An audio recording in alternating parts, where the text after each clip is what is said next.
20'liyi alacağım lan gel. Gel.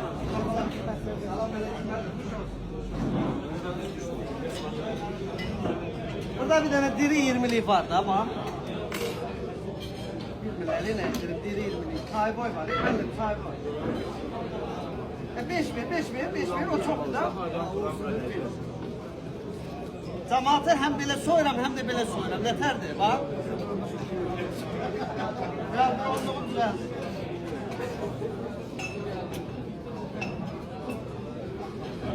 Üç tane çamaşır uğraşım var.